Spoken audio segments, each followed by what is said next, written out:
Magandang araw mga kagabay, ngayon po yung March 27, 2025, araw po ng Huwebes.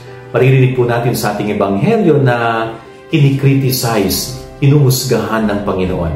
Dahil sa siya po ay gumagawa ng mga kababalaghan, nagpapalayas ng mga masasamang espiritu, ang sinasabi nila ang kanyang kapangyarihang magpalayas ng masasamang espiritu ay galing kay Beelzebul. Nakakatawa po itong mga nagkikriticize sa ating Panginoon na wala na silang masabing iba kay Jesus, kaya kung ano-ano na lamang. Pero napakaganda po ng ugali ni Jesus. Hindi po niya pinansin yung mga kritiko niya, kundi nagpatuloy siya sa kanyang ginagawa at misyon.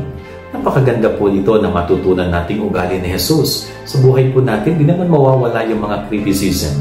Palaging may tao na magkikriticize sa ating ginagawa, kay mabuti man yan, kay hindi. Pero tularan po natin si Jesus na dinidedma lang niya. Huwag nating pinapansin ang mga ito. Okay? Kasi the more na pinapansin natin sila, the more na pinapatulan natin sila, binibigyan natin sila ng pagkakataon at puwang sa ating buhay na gumawa ng hindi mabuti. So, dedma, hayaan lang at magpatuloy sa paggawa ng mabuti.